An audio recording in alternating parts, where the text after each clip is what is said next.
अगर आपको कभी ज़िंदगी में ऐसा मौका मिलता है कि आप अपने देश के लिए कुछ कर सकें तो आप क्या करना चाहेंगे? बिल्कुल करना चाहेंगे, बिल्कुल बिल्कुल।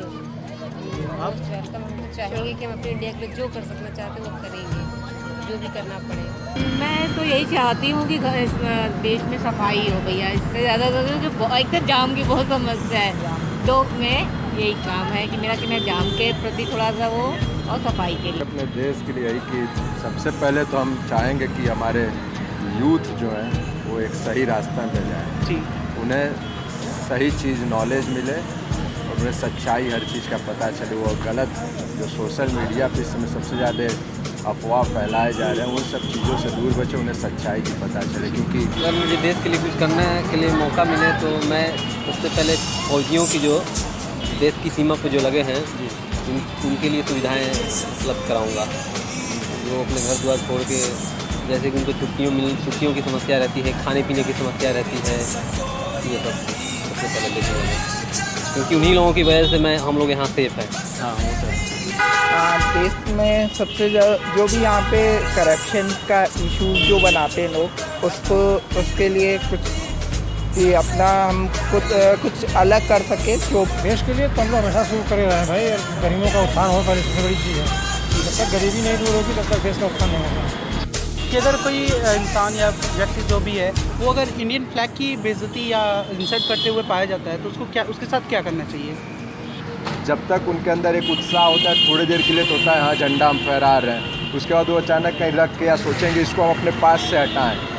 तो इनको इसमें लोगों को खुद अपनी थिंकिंग बदलनी चाहिए, उनके अंदर खुद से देश प्रेम की भावना होनी चाहिए। देखिए ज़बरदस्ती किसी के अंदर कोई चीज़ थोपी नहीं जा सकती। सजा तो अब ये तो नहीं बता सकते ना कि किसने किया है, लेकिन किसी को दिखता है तो मेरा मानना है कि उसको आपके देश का है तो आप उसको उठा के कहीं ऐसी जगह रखिए कि मतलब पैर में नहीं पड़ना चाहिए। तो अभी रास्ते में कलेक्ट करते हुए आ रहे थे, देख लीजिए इतना हमको पड़ा मिला है हम लोग को। ये आईपीसी की एक धारा है, उसमें जो राष्ट्रीय झंडे का अपमान करता है उसे 302 के तहत फांसी होनी चाहिए। फांसी होनी चाहिए। फांसी होनी चाहिए जो हमारे राष्ट्रीय झंडे का अपमान करता है। जी जी। और ऐसे फांसी की सज़ा तय नहीं है जी। गिरफ्तारी होती है नॉर्मली। हाँ, देशद्रोह में आता है, मतलब कि जो देशद्रोही हमारे देश के अंदर पाए जाते हैं उनको फांसी की सज़ा ही होती है, मतलब हमारे राष्ट्रीय झंडे को अपमान करते हैं। आप यहाँ पे रास्ते में चल रहे होंगे, आपने देखा होगा कि कई जगह फ्लैग्स गिरे हुए हैं। जी ठीक है, आपने उसको उठाया? बिल्कुल उठाया। कोई भी गिरा देता है, आप देखते हैं तो आप उसके साथ क्या करेंगे? बिल्कुल हम उसको समझाएंगे, बताएंगे कि हमारे देश का जो झंडा है और इसकी सम्मान करना चाहिए। और यहाँ पे हम लोग रहते हैं, काफ़ी लोग इसके लिए मेहनत करते हैं। वैसे भी हम लोग यार आज खरीद नहीं रहे हैं, जहाँ पे पड़ी मिलने वही उठा के लगा दे रहे हैं, यही कर रहे हैं। चलिए ठीक है भैया, आपको एक देना चाहेंगे, आप भी समझ लीजिए कि भले ही आज हो या कल हो या परसों, कहीं भी आप देखते हैं आप उठाएंगे जरूर। ठीक है, जो देशद्रोही बोले जाते हैं उनको भी इसी देशद्रोही की कैटेगरी में रखना चाहिए। अभी हमने पता है हमने एक सोशल एक्सपेरिमेंट किया, हम लोग उधर से आ रहे थे, हम लोगों ने इतने फटे फ्लैग्स ज़मीन पे पड़े पाए, मैंने कलेक्ट किया है। और जितने भी हम लोग को फ्लैग्स मिल रहे हैं हम कलेक्ट करते जा रहे हैं। तो आप भी हमसे ये प्रॉमिस कीजिए कि अगर कहीं भी आपको फ्लैग्स पड़ा हुआ दिखता है इंडियन का, तो उसको आपको उठा के आपको उसको सेफ प्लेस में रखना है, जाकि किसी का पैर इस फ्लैग पे ना हो सके। तो मैंने सुबह भी मेरे साथ यही हुआ था, मैं जब निकल रहा था तो मैंने वो फ्लैग को देखा, ज़मीन में पड़ा हुआ था, कार पे लगा हुआ फ्लैग था, वो नीचे गिर गया था, तो उसको उठा के मैंने साइड में फिर एक जगह पे रखा। ओके, आपको भारतीय होने पे गर्व है? बिल्कुल है, बहुत ज़्यादा गर्व है। ओके, क्यों है?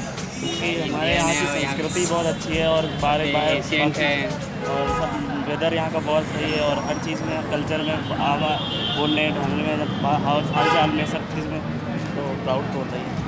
ओके, हम इंडिया में रहते हैं और हमें अपने तिरंगे की वैल्यू पता है क्या है, तो हमारे लिए तो इम्पोर्टेंट है, मोस्ट इम्पोर्टेंट है। वो बात अलग है, कुछ डीमेरिट्स भी हैं जो इंडिया में नहीं होनी चाहिए, लाइक दिल्ली सिटी वगैरह में जितने क्राइम हो रहे हैं उस अकॉर्डिंग तो ज़रूर प्राउड नहीं कर सकते। ऑफ कोर्स हमारे कल्चर जो है, हमारा रिलीजन जो है, जो हमारी सोसाइटी, सब कुछ हमारा जो कल्चर है उसके लिए मैं तो प्राउड करती हूँ। बिल्कुल गर्व है। है तो क्यों चौड़े है? कर क्यों है? भारत का यूनिटी इन डाइवर्सिटी कहा जाता है कि यहाँ तमाम तरीके के, तमाम कल्चर के, समाज के लोग रहते हैं, फिर भी सब एकजुट होकर रहते हैं और सब में एक राष्ट्रीय एकता और राष्ट्रीय प्रेम झलकता है। चाहे कोई हिंदू हो, मुस्लिम हो, पंजाबी हो, सिख हो, ईसाई, लेकिन भारतीय होने के नाम पे और जब भारत का नाम आता है तो सभी एक हो जाते हैं। ये बहुत ही अच्छी चीज़ है भारत। क्योंकि मैंने भारत में जन्म लिया है, इसलिए मैं भारतीय हूँ, इसलिए मुझे बहुत अच्छा लगता है कि मैं भारतीय हूँ। मुझे भारतीय होने को गर्व है क्योंकि यहाँ विभिन्न प्रकार की संस्कृति है, सभी धर्मों के लोग रहते हैं और शांति से रहते हैं। जो हमारे जो देश है वो उसमें 29 स्टेट्स है और यहाँ पे बहुत सारी लैंग्वेजेस बोली जाती हैं जो और कहीं भी किसी अदर कंट्री में नहीं है। मैं भारतीय हूँ और इसके लिए मुझे गर्व है और मुझे अपने भारत से सब कुछ चीज़ मिली है। जय हिंद।